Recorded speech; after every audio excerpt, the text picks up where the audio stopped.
Bonjour à tous. C'est le mois de juin, du coup on va parler des petits osios. Vous saviez qu'il y a de la biphobie dans les communautés LGBT? Ah on les entend bien les petits osios, hein. On les entend bien.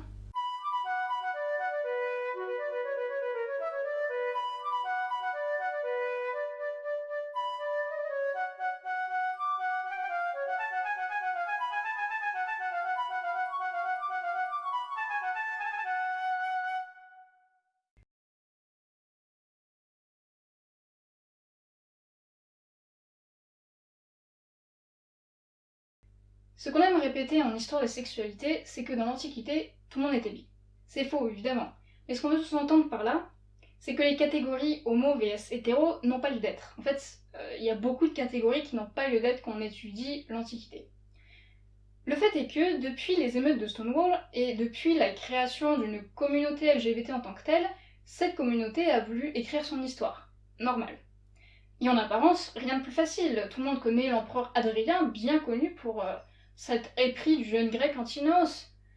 Ou quand on pense aux mots lesbienne, saphisme, ces mots-là nous rapportent évidemment à la poétesse grecque Sappho qui vivait sur l'île de Lesbos. La preuve évidente que les gays ont toujours existé.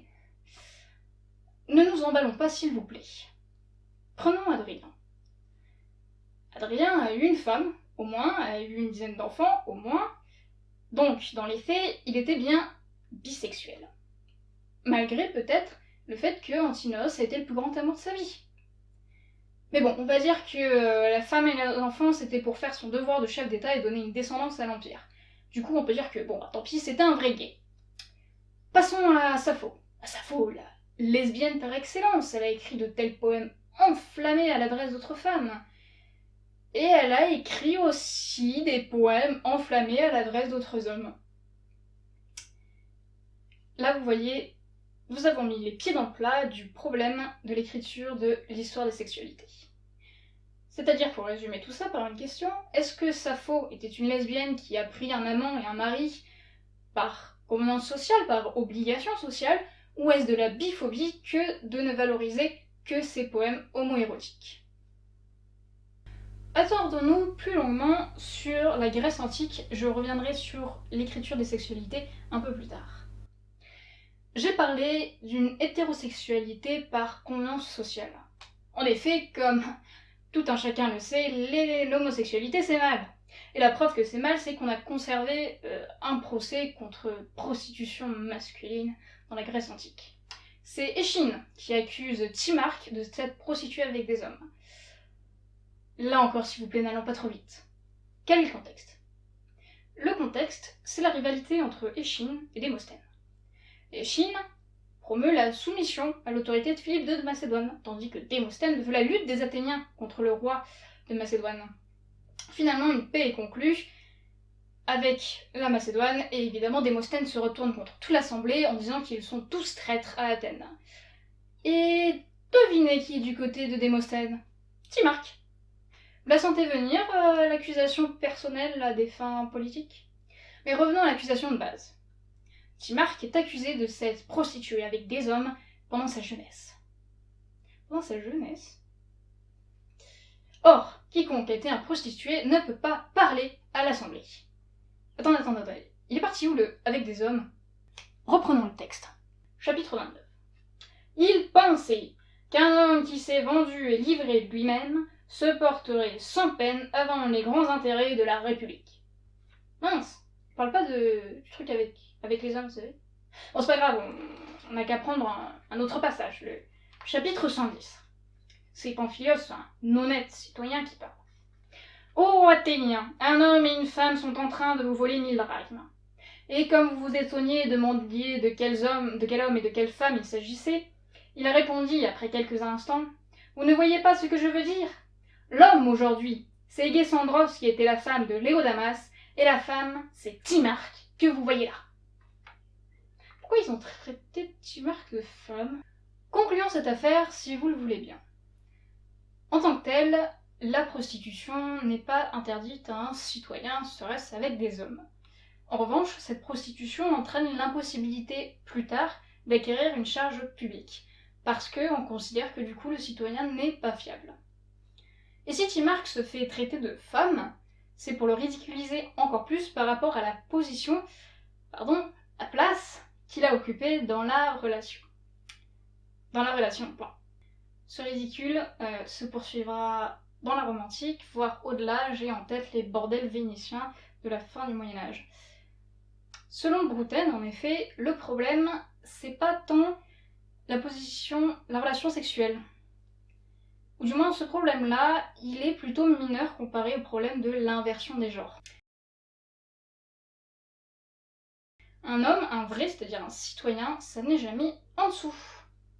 Quel que soit le sexe du partenaire d'ailleurs, homme ou femme, c'est la même chose.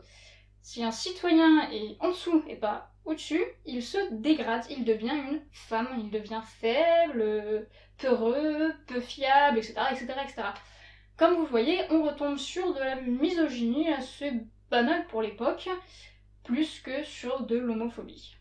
Attention, je ne dis pas que l'homophobie ou les persécutions contre les personnes gays n'ont jamais existé. Dieu sait si ça a pu être le cas, au contraire. Ce que je dis, et ce que j'aimerais que vous compreniez, c'est que faire l'histoire d'une sexualité, par exemple celle des gays, est beaucoup plus délicat que simplement relever le nom de la femme qui a écrit des poèmes d'amour à d'autres femmes, ou le nom de l'homme qui a été condamné pour sodomie.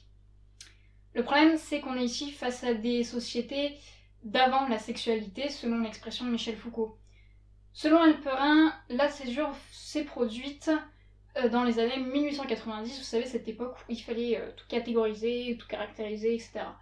C'est à partir de ce moment-là qu'on a commencé à penser que l'orientation sexuelle disait une sorte de vérité sur la personne.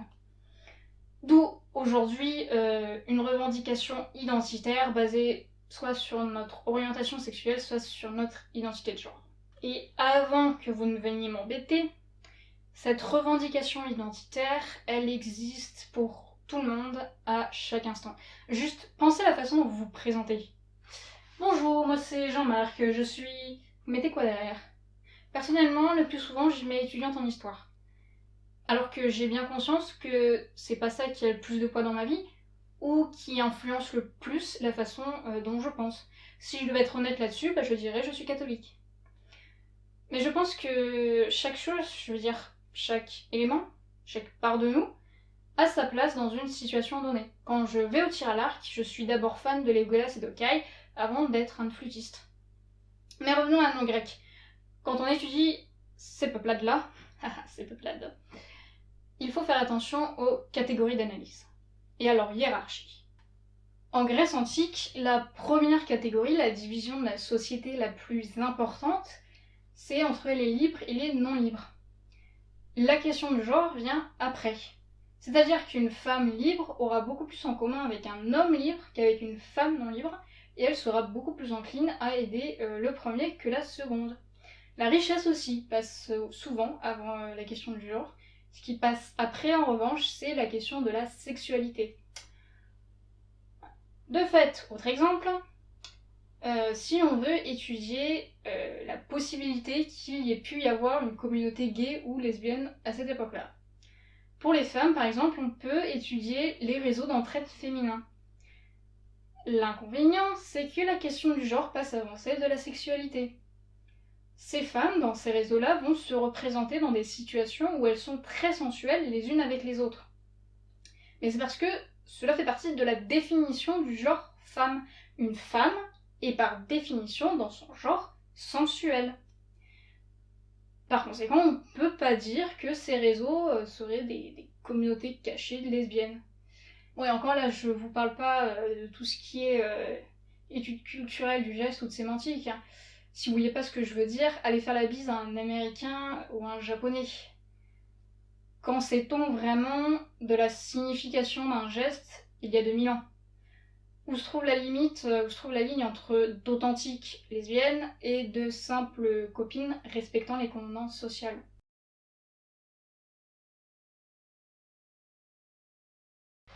Allez, c'est bon, c'est fini pour aujourd'hui. Si ça vous intéresse, vous retrouverez le script de l'épisode ainsi que quelques autres pistes de réflexion sur mon blog. Et si j'ai un dernier conseil à donner, valable pour tous, c'est de ne pas préjuger de la sexualité d'un de nos ancêtres. On n'en sait rien. d'un côté comme de l'autre. Dès lors, interdire à une lesbienne de s'identifier à Sappho parce que ce serait de la biphobie n'a pas plus de sens que de penser qu'il n'y avait pas de gays ou de lesbiennes jusqu'à il y a 50 ans. Ce que je pense, c'est que si on veut s'identifier à quelqu'un, il faut d'abord se demander pourquoi. Sappho a écrit de très belles poésies décrivant son amour envers une femme, même plusieurs. Si ça peut permettre à des lesbiennes de mettre des mots sur leurs propres sentiments, je dis pourquoi pas. Quant à nous, nous nous retrouvons dès la semaine prochaine pour parler d'aromantisme, d'asexualité, d'un genre, bref, de toutes ces identités qui n'existent pas. J'espère que vous m'avez pas cru. Bon vent et bon mois de fierté.